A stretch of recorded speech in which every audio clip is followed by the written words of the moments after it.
A aula de hoje é especial para a gente compreender o novo momento que a gente vai estudar. Para relembrar o que nós vimos esse ano, preste atenção. Esse ano nós já falamos de pré-história, tá? Paleolítico, neolítico, idade dos metais. Já falamos de idade antiga, estamos saindo dela hoje, romanos, tá? Falamos de fenícios, hebreus, persas, mesopotâmios, egípcios, gregos, e o Império Romano caiu. Quando o Império Romano cai, começa a nova fase chamada Idade Média. Tem invasões dos bárbaros, feudalismo, cruzadas, né?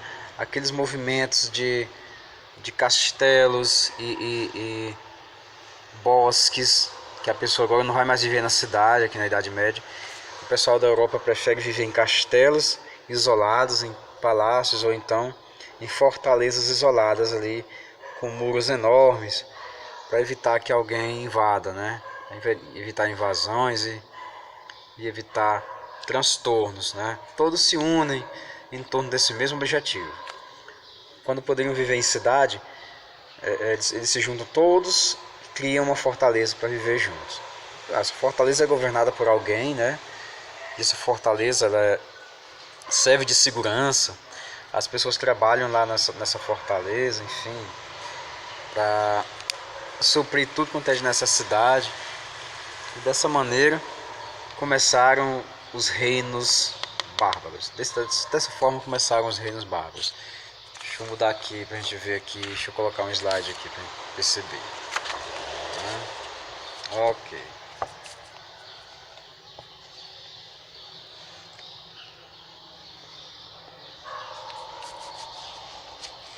Olha aí, os reinos bárbaros, eles foram fundados pelos povos germânicos, tá? Quem eram os povos germânicos? Eram esses aqui, ó. No nosso livro aí, nós estamos aí na página 136, tá bom? Quem quiser acompanhar, fica legal também, ó. Página 136.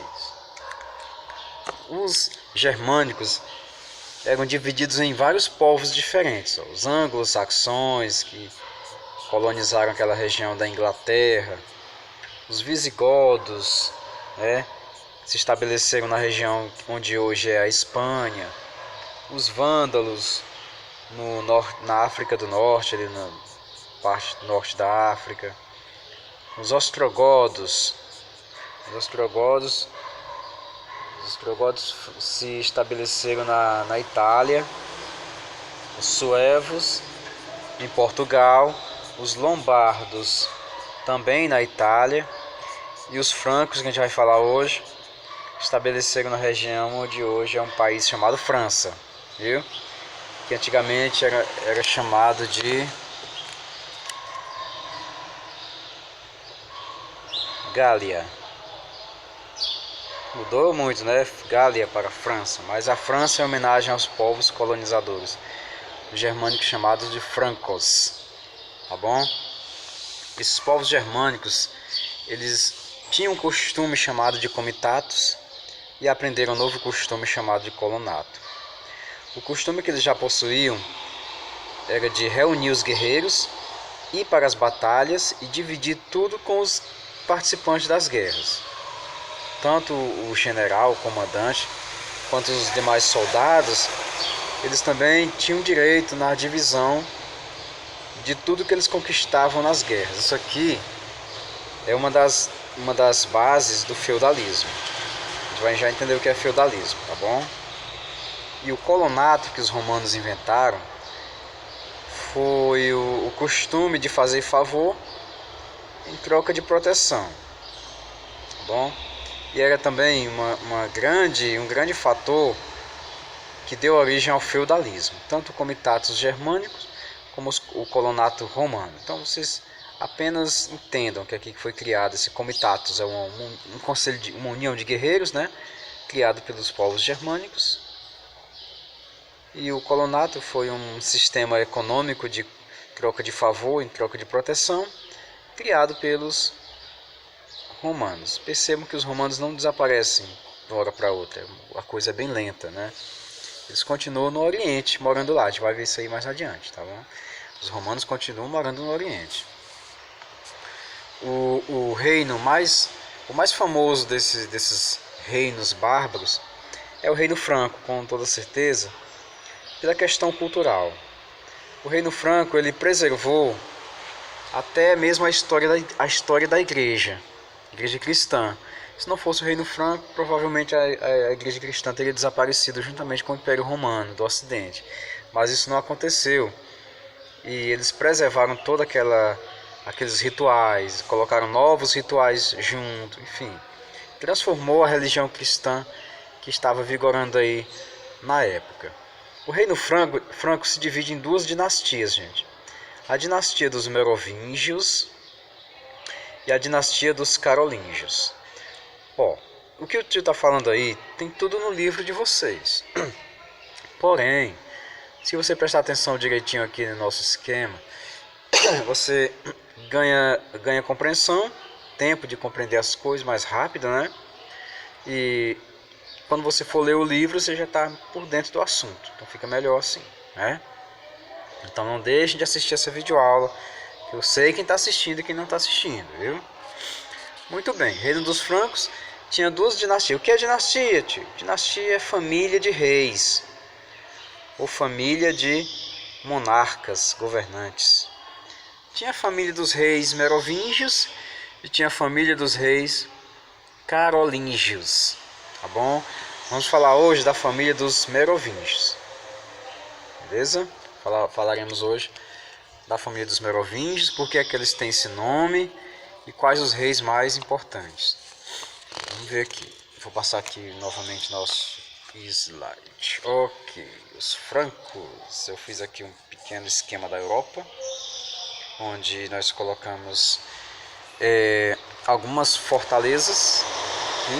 Uma fortaleza aqui, uma fortaleza do lado de lá, uma fortaleza lá na Grã-Bretanha, né? Aqui.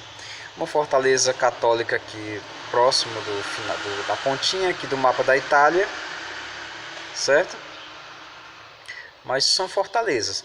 Então, cada fortaleza dessa, gente, elas têm uma roça de alimentos, onde os camponeses trabalham, viu?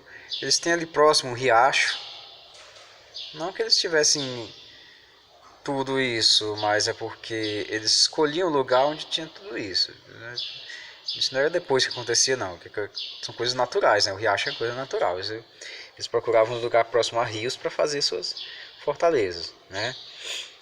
E dessa maneira aqui, essa fortaleza, essa roça com riacho, com florestas ao redor, né? E mais tarde essa igreja ia se espalhar por essa região todinha aqui, ó. Isso aqui tudo é chamado de feudo, tá bom? Ah, professor, o que é feudo? Feudo é uma roça com uma fortaleza. A gente chama de castelo, muita gente chama de castelo ou palácio. Muitos não eram pequenininhos, não eram tão grandes também não. E outros eram enormes, que até hoje existem ainda na região europeia, tá? Continente europeu. Então, feudo é isso. Feudo é uma roça autossuficiente, com fortaleza, riacho, campos para cultivo, florestas, tudo que eles precisam tem dentro de um feudo, viu? Tinha feudo grande, tinha feudo pequeno, tinha feudozinho bem miudinho, isso no canto de cá, né? Casinha ali, uma murada de um lado de outro, a pessoa produzia lá dentro, escapava lá dentro, né? Então, o feudo é isso aí, o feudo, por isso que chama de feudalismo, sistema de feudos, tá bom? É um sistema econômico. Nós temos hoje o capitalismo, que gira em torno de grana, de dinheiro. Naquele tempo eles tinham feudo, que girava em torno de terras cultiváveis. Tá bom, pessoal? Não esqueçam disso não, isso aqui é importante demais. Até quando você estiver na faculdade estudando economia, vocês vão ver essa cor de feudo também. Tá bom? Então, os francos foram que organizaram os primeiros feudos da Europa, da região da Gália, né? Era um reino forte e duradouro. Foi um reino forte, aliás, e duradouro. Reino franco. E a primeira dinastia franca foi a dinastia Merovingia. Certo? Dinastia Merovingia. Por quê? Porque o primeiro rei era chamado de Meroveu. Em homenagem a ele, o pessoal colocou família descendente de Meroveu ou dinastia Merovingia. Tá bom, meu povo? O Meroveu conquista a Gália.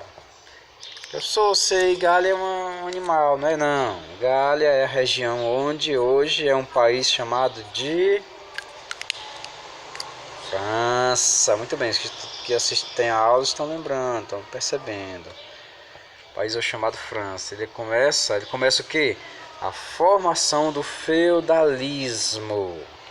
Sistema fechado, econômico fechado, tá bom? O Meroveu foi muito famoso por conquistar essa região toda, com muita luta, muito sacrifício, para deixar seus filhos, né? Mas porém foi o neto dele que se destacou, o neto dele chamado Clovis. O neto de Meroveu, Clovis, era um político muito habilidoso e além de um grande guerreiro. Ele tinha as duas qualidades, ser muito habilidoso, muito inteligente, e também ser um grande guerreiro, estrategista, enfim, olha só. O Clovis fez logo uma aliança com a Igreja Católica, que é o que tinha sobrado do Império Romano, aí, a Igreja Católica, criada pelo Teodósio, né? Então, olha só, fazendo essa aliança com a Igreja Católica, o que é que o Clovis queria? Queria apoio da Igreja, que a Igreja ajudasse ele a governar os povos dessa região europeia todinha, né? Chegando lá e dizendo, rapaz, o Clovis é legal, é bonzinho, fazendo aquele argumento, aquela lavagem mental nas pessoas, as pessoas aceitarem o dominador. E em troca, o Clovis dava o que para a igreja? Terras conquistadas. E ele dava uma parte das terras conquistadas, não era todas também não. Ele dava uma parte das terras conquistadas. Tá bom? Por isso que tem uma igrejazinha aqui, ó, com umas terrazinhas aqui cercadas. Tá bom? Clovis fez uma aliança com a igreja. Entendam essa aliança. Ó. Clovis fez uma aliança com a igreja cristã. É isso? Em contrapartida, a igreja ajudava ele a dominar as pessoas, né, ali, dando aquele apoio moral, aquela coisa de chegando lá e convertendo os dominados.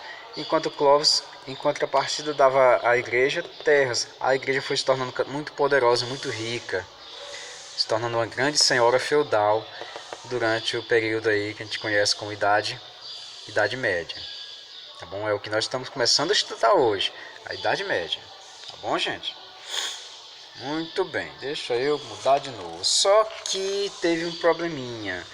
Os descendentes de Clovis, os filhos dele, os netos, eram reis que não se importavam com o poder. Eram playboys, só queriam brincar.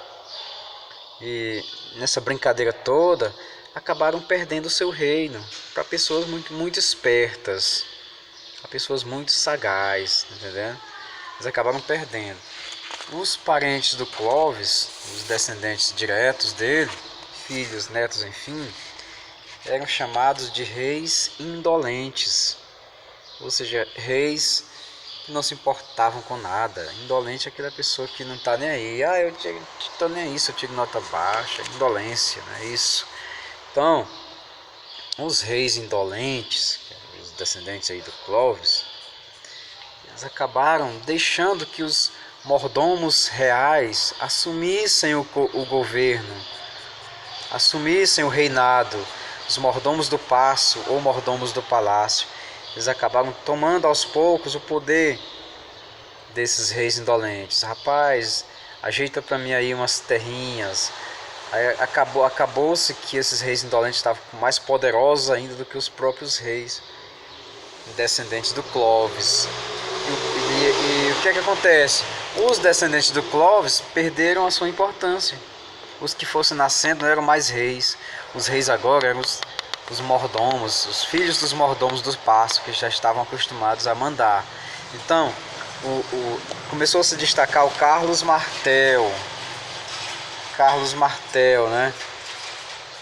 Como sendo um rei que não pertencia mais à linhagem do Clovis, mas já pertencia à linhagem dos mordomos do paço, dos mordomos do palácio.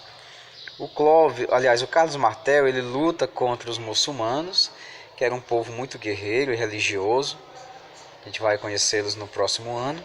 A gente vai ver a história dos muçulmanos bem contada, enfim, né?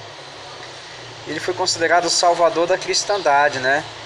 Evitando que esses muçulmanos chegassem e destruíssem a religião que havia sido construída com muito esforço, que foi a religião católica cristã. Então, os muçulmanos foram derrotados e Carlos Martel considerado o grande salvador da cristandade. Beleza, ótimo. O filho de Carlos Martel, o Pepino, o Breve, ai de quem dissesse isso na cara dele, ai de quem fizesse bullying com ele por causa do nome, ele criou o chamado Patrimônio de São Pedro, que nada mais é do que um documento assinado por ele mesmo. Fazendo o quê? Com esse documento chamado de Patrimônio de São Pedro, ele tornava a igreja uma instituição muito poderosa. Ele acabava de criar os estados pontifícios na Itália. Ele criava os estados pontifícios na Itália. Certo? Então olha só, Pepino Breve, Carlos Martel eram parentes, né? E o filho do Pepino Breve, a gente vai ver na próxima aula, é o Carlos Magno. Ainda foi ainda mais importante do que esses dois que nós acabamos de citar. Tá bom, gente? Olha só, espero que vocês tenham entendido um pouquinho a nossa mensagem de hoje. Essa aula de hoje ela é muito importante. Vocês só vão ver de novo esse tipo de aula no ensino médio. Vai demorar muito. Demora um pouco. Mas por isso que eu queria que vocês entendessem logo hoje. Porque entendendo logo de agora, a gente chega lá e só revisa e ganha tempo, passa na frente de concorrentes. Porque lá é o seguinte, ensino médio é a fase do simulado, dos treineiros do Enem, treineiros de vestibular, enfim, né? Então, gente, ficamos por aqui por enquanto por hoje. Próxima aula falaremos de Carlos Magno, tá bom? Tenham um ótimo dia, se cuidem.